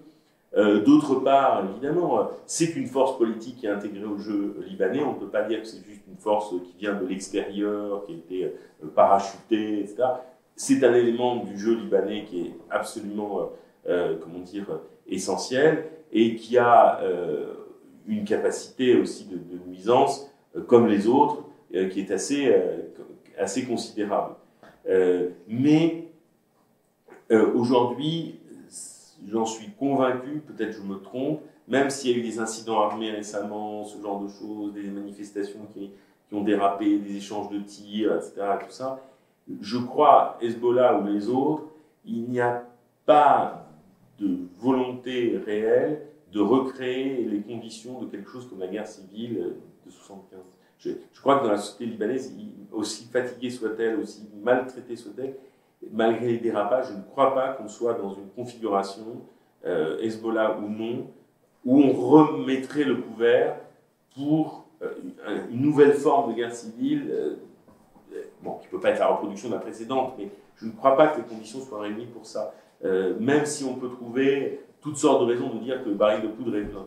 Mais voilà, mais en même temps, ça reste effectivement une force essentielle, politique, législative, et qui est aussi, comme toutes les autres forces, qui vit aussi par les services qu'il assure, la protection qu'il donne, les emplois qu'il fournit, par un système de coupe réglé, qui est évident. Et là, le problème, c'est que ce soit lui ou les autres, il y a plus un souci, de s'accaparer des ressources plutôt que d'imaginer quelque chose comme un État qui serait l'État de tous, quoi. Guillaume, oui. Une question, la moyenne. Comment ça se passe Urbain en a un peu esquissé la première partie de ma question. Le port de Beyrouth ayant explosé, comment se passe l'approvisionnement énergétique du Liban, qui est quand même fortement sous base pétrolière, et le premier permis avait été accordé en zone maritime en conflit avec Israël. Donc, est-ce que c'est pas justement sujet à relancer des tensions entre Israël et le Liban? Et ma deuxième, on en reviendra déjà là. De toutes les façons, là, aujourd'hui, bon, comme on le dit, on le sait, le Liban, pour la plupart de ses besoins dépendants de l'extérieur, aujourd'hui, s'il n'y avait pas une aide, alors on a vu, bon, le Hezbollah essayer de montrer que l'Iran pourrait apporter, comment dire, pour nourrir un peu sa position, une aide énergétique au Liban. C'est évident que là encore, au-delà même de ces questions du rapport de l'approvisionnement énergétique et des tensions qu'il peut avoir avec Israël ou avec d'autres, là encore, c'est pouvoir se le payer, c'est pouvoir y avoir accès. C'est-à-dire qu'aujourd'hui, le problème, on le voit bien, les queues qui sont immenses aux différentes stations essence pour remplir les véhicules, et on voit bien que les ressources énergétiques à la fois deviennent coûteuses, deviennent plus rares, au-delà même des questions d'accès ou d'approvisionnement, sans compter aussi le drame de l'électricité libanaise, mais qui est lié aussi à une compagnie complètement défaillante, l'électricité du Liban, avec un système qui est très ancien, vétuste, et qui permet à des tas de gens de faire carrément une mafia des générateurs, c'est-à-dire des générateurs électriques qui apportent cette électricité défaillante. Donc, si vous voulez, aujourd'hui, au-delà même des sources d'approvisionnement possibles, de la dépendance du Liban qui est considérable vis-à-vis de l'extérieur, c'est la capacité en devise à pouvoir se le procurer. Et ça pose la question surtout des subventions, oui ou non, que la Banque du Liban est capable de fournir et du rôle que l'État libanais est capable d'apporter pour pouvoir garantir un accès à l'énergie au plus grand nombre, sachant que les coupures d'électricité sont permanentes et très durables dans la journée, et sachant qu'effectivement l'essence reste de plus en plus chère et qu'aujourd'hui on voit des tensions là-dessus. Donc là, la question elle est double. Il y a à la fois effectivement toute la question de la dépendance énergétique, mais aussi la capacité à pouvoir se les procurer, c'est-à-dire, et donc la capacité économique pour pouvoir avoir accès à celle-ci. Et aujourd'hui, c'est-à-dire en fait, on est dans bien des domaines énergétiques et autres, dans la gestion de pénurie. Et donc, après, il y a toute la question, effectivement, que vous évoquez, tu évoques sur la question avec Israël, c'en est une qui s'ajoute à d'autres, c'est certain. Mais je crois qu'il y a des besoins dans l'immédiat, c'est-à-dire qu'effectivement, comment maintenant on est presque dans une situation d'urgence permanente, si je puis dire. Du coup, deuxième question, comment s'est passé, j'ai en parlé au moment des deux crises qu'a subi le Liban dernièrement, comment s'est passée la gestion du Covid au Liban? Là, je voyais encore hier, il y a eu tout un marathon Pfizer, là, ou avant-hier, pour vacciner, il y a 63 000 personnes. Donc, effectivement, les Libanais ont connu la même chose que nous tous, c'est-à-dire des confinements assez stricts. Après, il y a toujours aussi la question du problème d'accès au vaccin. Donc, c'est vrai qu'il y a eu un marathon Pfizer il y a 2 jours, je voyais ça dans le jour. Et donc, effectivement, ça a eu des conséquences sur l'activité économique qui a été quand même très significative, puisqu'effectivement, c'est plus l'activité touristique en tant que telle. Et puis, pour les populations, c'était extrêmement dur, quoi. C'est-à-dire en termes de situation économique, en termes effectivement sociaux. Donc, ça a été quelque chose de très difficile, c'est-à-dire que ça a été un choc supplémentaire que la population a dû supporter, surtout en plus avec des hôpitaux qui sont au bord du craquage parce que, là encore, manque de moyens, manque électrique, manque de médecins parfois qui sont partis, donc ce qui fait que on se retrouve avec ce que les Libanais réussissent à faire dans des conditions que l'on sait aujourd'hui sont, à mon sens, remarquables, c'est-à-dire avec des moyens de plus en plus réduits, avec effectivement... Alors que le pays avait effectivement un nombre de médecins par habitant qui était très élevé, avait un système hospitalier, même si le système de santé, c'est pas une sécurité sociale française, mais un système de santé qui était plutôt efficace, avec des médecins réputés, des hôpitaux qui avaient de la valeur dans la région, mais qui aujourd'hui, ce système inégalitaire par bien des aspects, par le coût qu'il représente pour les populations et autres, mais disons un système qui avait le mérite d'exister, qui était efficace, qui était reconnu dans la région, mais c'est un système qui a été considérablement malmené, soit par des départs de médecins, soit parce qu'il y a eu des explosions du port qui ont effectivement touché le secteur hospitalier, évidemment. Donc tout ça les infrastructures n'ont pas rendu un confinement, n'a pas rendu la gestion de l'épidémie facile. Oui, Philippe, vas-y. Oui, j'ai souvent entendu dire ou parler, depuis quelques décennies, que le Liban était le maillon faible de toutes les crises régionales. Je voudrais savoir, en un premier temps, ce que vous inspire cette réflexion. Et deuxièmement, je voudrais que vous nous exprimiez qu'en est-il des perspectives pétrolières dans les zones territoriales libanaises? Ok. Alors, est-ce que c'est le maillon faible? Je dirais que ça dépend des moments de l'histoire. Alors, oui, alors on pourrait dire que le Liban, c'est là où se règlent des... Voilà, c'est le malheur de l'État tampon classique, quoi. Je veux dire, c'est-à-dire que c'est là où on règle des questions. Alors, maillon faible, mais en même temps, enfin, je dirais oui et non. Oui, si on regarde en surplomb, évidemment, c'est un pays qui n'a pas une armée très puissante, c'est une armée de maintien de l'ordre, c'est pas une armée de guerre, elle n'est pas capable de faire la guerre, elle assure le maintien de l'ordre, c'est ça sa fonction, elle n'a pas d'autre fonction, c'est un pays, on pourrait dire, bon économiquement, dont le destin ne lui appartient pas, on voit bien, même, j'avais trouvé quand M. Macron était venu pour les explosions du port, etc., il y a eu des accueils qui étaient plutôt positifs, mais en même temps, je vous le disais intérieurement, c'est de ça dont meurt le Liban, c'est toujours d'appeler à d'autres, à des étrangers, quels qu'ils soient, plus ou moins bien intentionnés ou mal intentionnés, de régler des problèmes internes. Bon, et je pense que le Liban se meurt de l'appel au patron étranger. Hein, je veux dire, c'est vraiment, c'est quelque chose que je trouve très problématique tout le temps, cet appel à une tutelle ou un patron extérieur. Alors on pourrait dire effectivement, c'est là, il subit les crises régionales. Bon, maintenant on voit que la Syrie aussi est emportée dans l'affaire. Je veux dire, on ne va pas se consoler en disant que les Syriens eux aussi sont dedans. Hein. On ne va pas faire de la consolation. Mais en même temps, pourquoi j'ai envie de m'éloigner de ça? Parce que ça ne change rien peut-être au destin complet des Libanais, ça ne change pas au fait que le Liban est pris dans des tourmentes avec des voisins très problématiques, qui soient loin ou proches. Mais ce qui me frappe aussi, et qui me rassure malgré tout ça, c'est, et je ne vais pas employer ce mot de résilience que je hais par excellence, voilà, je tiens à le dire, parce que je n'en peux plus, la résilience. Il a une sœur aussi qui est tout aussi énervante, c'est la bienveillance aussi. C'est les deux qui m'en dinguent. Je veux plus de résilience, je veux plus de bienveillance. Voilà, hop, moi c'est réglé. C'est pas toute cette espèce de pensée chewing-gum me fatigue. Mais non, je dirais que ce que je trouve très très intéressant, alors pas à tous les étages, pas à tout le monde, il y a une vitalité incroyable dans la société libanaise. Je ne dis pas qu'il n'y en a pas ailleurs, hein, c'est pas ça. Mais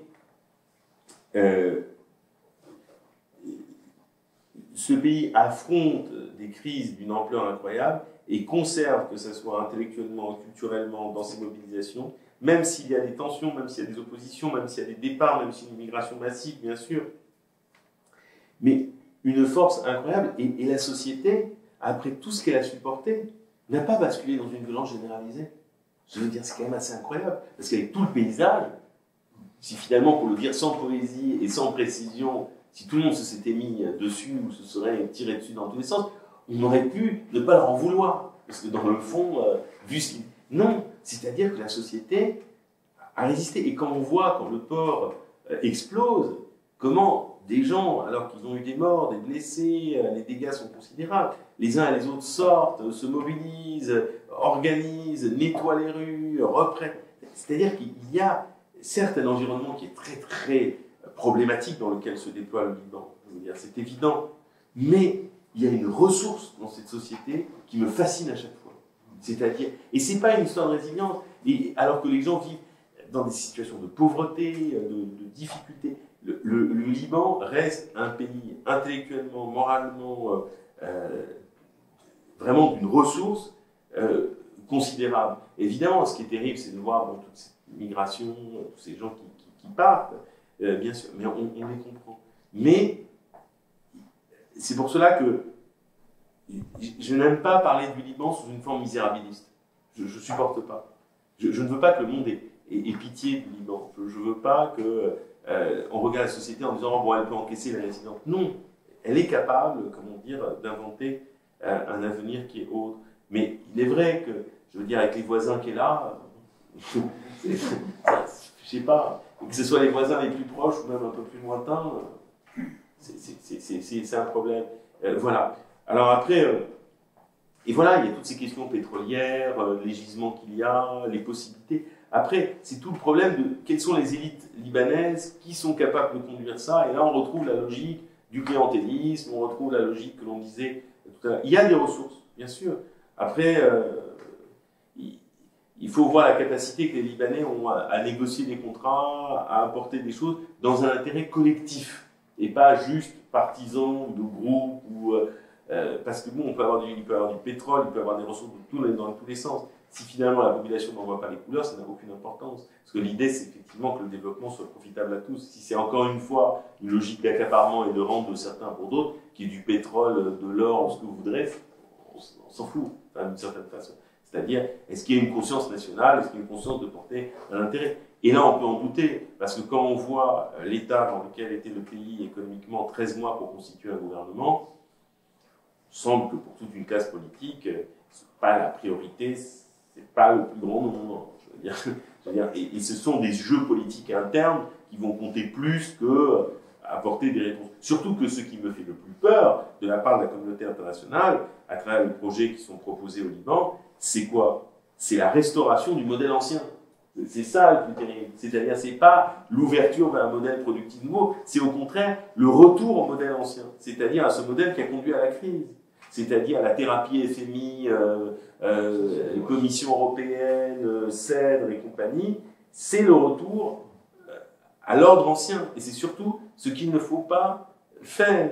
Je veux dire. Et je crois qu'on peut aujourd'hui légitimement nourrir une certaine méfiance à l'égard du FMI. Mais je dirais ça comme ça. C'est-à-dire une certaine méfiance. Disons qu'on n'est pas obligé de leur accorder spontanément notre crédit. Je veux dire, l'histoire récente nous invite à la réserve. Pour ne pas dire plus. Guillaume, tu as une question? Très rapide, on pousse un peu là-dessus. Question d'Internet. Quelle solution à la crise actuelle pourrait-elle être envisagée? Question très... Alors, prospective. Merci beaucoup de me donner une mission considérable. Je suis pas sûr d'être Superman, mais je vais essayer. Bon, la solution, j'en dirais en interne et en externe, sachant que les deux sont liés. Bon, tout d'abord, en interne, le problème, c'est que de perspectives nouvelles, il n'y en a pas, et on voit bien que récemment, dans les élections professionnelles récentes, que ce soit dans l'ordre des avocats, l'ordre des pharmaciens et autres, toutes les forces qui étaient dites indépendantes, qui étaient normalement un peu hors des clans politiques, se sont énormément déchirées et qui fait qu'à la fin, elles n'ont pas été capables de proposer quelque chose de très structurant. Et c'était intéressant de voir ces petites élections, qui étaient des élections professionnelles ou autres, de voir un peu comment allaient se comporter ces indépendants. Et donc j'ai pas mal observé comme ça ces élections vraiment qui ont l'air un petit peu marginales, mais ça donnait un petit peu le pouls de savoir où on en est par rapport au mouvement d'octobre 2019 et savoir quelles sont un petit peu les perspectives qui se dessinaient là dans les candidatures dites indépendantes. Bon. Le moins qu'on puisse dire, c'est très mitigé ce qui en sort. C'est très mitigé. Maintenant, il y aurait éventuellement les futures élections qui viendraient. Est-ce qu'elles pourraient amener autre chose? On peut s'interroger, puisque le système en place, on va dire le système milicien ou confessionnel, demeure très largement, je veux dire, fonctionne très largement. Je pense, et c'est ça le problème, c'est que certains vont dire « Ah oui, mais on va chercher la solution à l'extérieur ». La solution à l'extérieur, elle peut créer des compromis provisoires, mais elle n'est pas pérenne. Surtout que, bon, comme je ne suis pas donc partisan direct de la vie politique libanaise au quotidien, donc je peux dire des choses, parce que sinon on ne peut pas dire d'autres choses. Je ne suis pas sûr que choisir un pareil parrain saoudien soit toujours la meilleure idée. Alors je sais que au Liban, voilà, je veux dire, si je faisais cette conférence et on était au Liban, dans un contexte libanais, j'aurais un peu aménagé mon propos. Je ne l'aurais pas dit comme ça. C'est pas toujours la meilleure idée. Mais comme on est en France, bon, je peux le dire. Parce que là, on voit comment on réintègre l'Arabie Saoudite dans le jeu. On a vu le déplacement de M. Macron. Bon. Et en même temps, derrière ça, évidemment, il y a les ennemis qui sont l'Arabie Saoudite et l'Iran, donc le Hezbollah. Donc là, on voit bien qu'un autre échiquier se met en place, où c'est les Libanais qui se retrouvent pris en otage de la détestation commune de l'Iran et de l'Arabie Saoudite, avec les Américains. Sinon, c'est pas amusant, hein, c'est quand même intéressant. Et avec ces particularités auxquelles je tiens beaucoup, c'est que l'armée libanaise est aidée par les deux, ce qui est quand même assez fou dans cette histoire. Donc, je dirais que en fait, ce qui est difficile, c'est comment envisager une sortie de crise avec des figures politiques anciennes et qui demeurent et qui tiennent encore le jeu politique. Alors ça c'est pour moi un des nœuds du futur, c'est quand on a Jumblat, Ben, Aoun et autres, etc. Je ne suis pas sûr que ce soit des éléments, même s'il faut compter avec eux, il faut faire avec eux, mais je ne suis pas sûr que ce soit les éléments nécessaires pour la sortie de crise. D'autre part,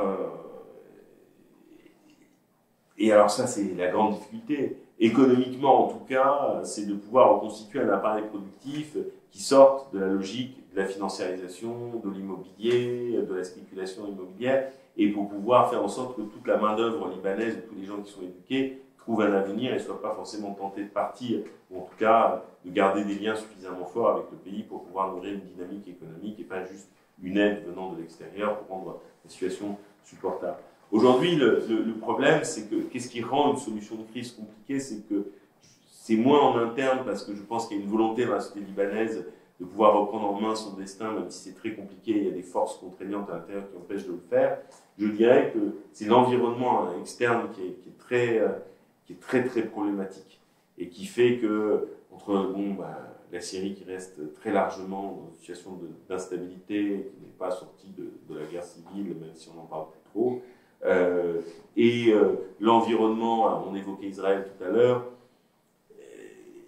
c'est le nœud me paraît encore plus en externe.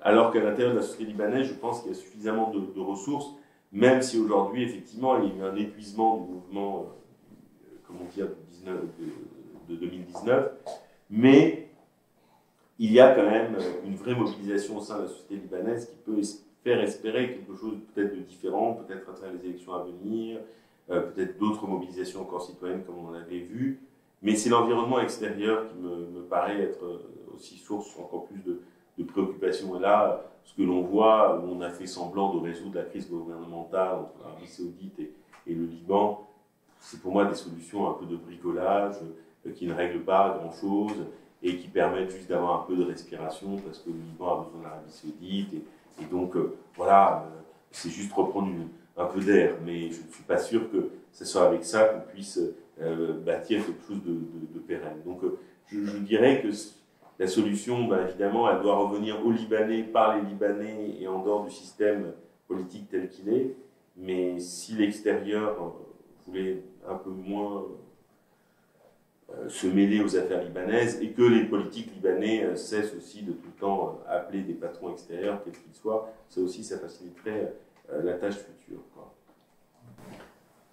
Oui, à propos de cette question, il y a essentiellement un problème institutionnel, d'institution. Et le problème, c'est de savoir comment on sort d'une société du milliette, puisque c'est ça. Hein, le milliette, c'est les communautés dans l'Empire ottoman, qui sont des communautés religieuses, en gros, et qui structurent le pays, mais dans un cadre impérial. Et il y a une société qui était sortie de cela, c'est la Yougoslavie. l'ex-Yougoslavie. Elle est sortie par une fédération autour de la Serbie, qui était un État avec une monarchie. Et puis après la guerre, elle est sortie avec une dictature forte, celle du maréchal Tito, qui avait justement un peu dépassé la logique du milliette. Mais ça n'avait pas, comme chacun sait, ça n'a pas tenu. La Yougoslavie, c'est le produit de 2 guerres mondiales en plus, donc, pour aboutir finalement à un échec, à une décomposition de l'ensemble, et avec justement le retour à des pratiques ethno-linguistico-religieuses, etc., en complexité. Donc, voilà. Mais est-ce que la Syrie, elle a trouvé le moyen d'une dictature minoritaire.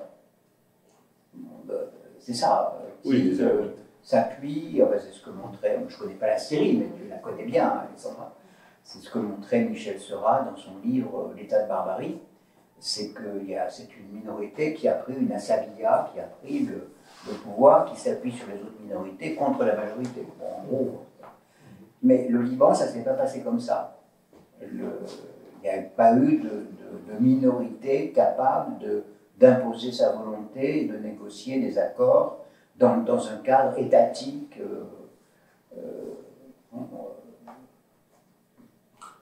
Et donc, c'est ça la difficulté, d'arriver à inventer des institutions incarnées qui permettent justement aux différents groupes de coexister, puis de trouver des façons de s'harmoniser, de s'entendre. Oui, parce que en fait, la situation dans laquelle on est, c'est tout le temps de trouver. En fait, la question, c'est même plus de gouverner, mais c'est tout le temps de trouver le petit dénominateur commun entre les troupes pour pouvoir faire en sorte qu'il y ait un compromis qui existe. Donc finalement, ce qui est plus important, c'est de déterminer des compromis entre différents groupes que visiblement établir une politique générale pour tous et toutes. C'est-à-dire qu'en gros, c'est la logique. C'est-à-dire qu'en gros, par exemple, on voit bien quand il faut nommer un gouvernement, comme on doit respecter plus ou moins des équilibres confessionnels, eh ben on va parfois choisir des personnages qui sont peut-être incompétents, qui sont peut-être... Mais ça va respecter un quorum, ça va respecter... Et en fait, on est dans une logique où, en fait, on est dans une espèce d'impasse. Parce que, ok, fin du confessionnalisme, mais par quoi on le remplace et comment des institutions qui ont un sens. On ne peut pas imaginer un homme, une voix, tranquillement, etc. Parce que n'oublions pas que cette question des minorités est quand même présente, parce qu'on voit bien que si on ne fait pas le recensement de 32, on sait très bien que même si les chrétiens ne forment pas un tout homogène et pensant la même chose, mais ils sont minoritaires, qu'on le veuille ou non, et à l'intérieur d'eux, il y a le groupe dominant qui est les maronites. Bon, donc, qui est un groupe, à l'intérieur, et donc le problème, c'est qu'aujourd'hui, c'est que cette logique dans laquelle on est, c'est des espèces de compromis où finalement plus personne ne comprend rien on crée des systèmes pour pouvoir créer des contrepoids à l'intérieur, pour pouvoir faire en sorte que on ait la possibilité de garder la main sur le compromis, mais la difficulté, c'est de se dire, mais pourquoi faire? Et là, on voit bien, c'est que, encore une fois, parce que ces compromis entre les différents groupes a été perdu à cause de l'affaire de ce ministre qui est allé dire, qui était proche du Hezbollah en plus, et qui est allé dire que l'Arabie Saoudite conduisait une politique qui était n'importe quoi dans la région, et donc au Yémen, etc. Et donc, pendant un temps, il allait démissionner, pas démissionner. Bon, maintenant, le gouvernement ne se réunit pas. Et on est tout le temps dans ces logiques-là. C'est-à-dire une espèce de compromis que l'on défait, que l'on recommence, pour arriver finalement à des gouvernements plus d'impuissance qu'autre chose, où on vit dans les vacances du pouvoir. Le problème, c'est effectivement quelles institutions, et aussi, j'ai comme le sentiment, c'est que les élites issues de la guerre civile et qui sont toujours aux affaires sont pour moi autant de freins pour pouvoir imaginer d'autres institutions. Parce que, en plus, chacune des minorités vit aussi avec le syndrome de disparaître, d'être assiégée, de ne plus exister. Je veux dire que ce soit les Druzes d'un côté, que ce soit les Maronites de l'autre, ou ceux qui sont plus ou moins nombreux ont l'impression au contraire de ne pas être reconnus. Et ce qui me semble difficile, c'est comme il y a tout un étagement, soit de ressentiment, d'inquiétude ou autre, que tout ça ne crée pas les conditions. Et c'est ça aussi le malheur de ces régions, c'est le gouvernement par les minorités. C'est ça le grand problème, c'est le gouvernement par les minorités. Et donc aujourd'hui, quelles institutions ? Et en fait, les accords de Taïf à la fin des années 80 avaient dit que progressivement on devait sortir du confessionnalisme. Tout ça on a mis sous la table, on a fait en sorte que notre budget en parler, et on a continué comme si de rien n'était. Et aujourd'hui où je suis tout à fait d'accord avec vous, c'est sur le fait que c'est la question institutionnelle. Et le problème, c'est que les institutions aujourd'hui apparaissent résolument inefficaces, paralysées, et c'est pour ça que je dis que c'était intéressant d'observer que lors des manifestations de 2019, même si le mouvement s'est essoufflé, où là, on a senti clairement dans les manifestants et autres, alors c'est moins vrai aujourd'hui, l'idée d'une conscience nationale, c'est-à-dire beaucoup plus présente. Donc, après, c'est la traduction qui ne s'est pas trouvée, c'est-à-dire l'incarnation. Justement, est-ce qu'il y a la chance qu'il y ait un mouvement populaire animé par l'idée de la conscience nationale, que ce mouvement populaire puisse prendre les choses en main, prendre le pouvoir, ou ce qu'il en reste, et fasse valoir un autre système. Ça arrive dans l'histoire de sociétés d'ordre, je ne pense à aucune nation, qui tout d'un coup détruit ces sociétés d'ordre et invente complètement autre chose. Oui. Bon. Enfin, l'invention, c'était aussi, ça existait ailleurs, un peu, mais donc ça arrive dans l'histoire, pour les grands comme pour les petits pays, avec des modèles extérieurs qui sont pertinents. Il ne s'agit pas que des gens viennent enseigner aux Libanais comment faire, mais il y a des modèles d'institutions nationales qui sont pertinents. Encore faut-il les faire valoir et écrire une constitution qui permette ça avec un soutien populaire suffisant pour que cette constitution puisse fonctionner. Oui, alors c'est là malheureusement un peu il y a eu cette espérance en 2019-2020, au moment de ce qu'on a appelé les mouvements d'octobre 2019. Bon, alors les événements du port du Liban ont marqué un frein. À l'intérieur même de ces mouvements-là, il n'y a pas eu clairement l'émergence. Alors il y a des partis qui se créent, il y a des groupes qui existent, bien sûr, et qui sont animés de gens très intéressants ou autres. J'en ai un de nom en tête. Mais l'élan de 2019, c'est un peu groupé. Et il y avait cet espoir dans cet élan de 2019 d'ouvrir vers se débarrasser de la vieille classe politique et d'ouvrir vers quelque chose de neuf. Pour l'instant, et je le disais à travers ces élections un peu professionnelles, il y a un ralentissement, une sorte de pause, je ne sais pas si c'est de l'arrêt ou de pause, de ce mouvement qui pourrait effectivement proposer d'autres institutions, une transformation durable qui profiterait à tous.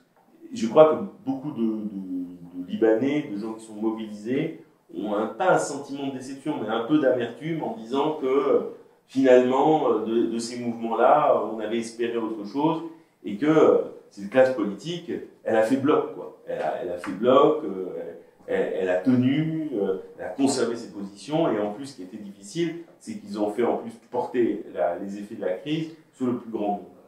Donc aujourd'hui, ce qui semblait être une espèce de dynamique très intéressante, très pacifique, et qui aurait peut-être pu ouvrir sur des nouveaux changements institutionnels, ou sur des changements institutionnels, elle est un peu grippée. Alors il y a des élections qui se préparent, qui arrivent, alors peut-être est-ce que par ce canal-là, on peut espérer quelque chose d'autre.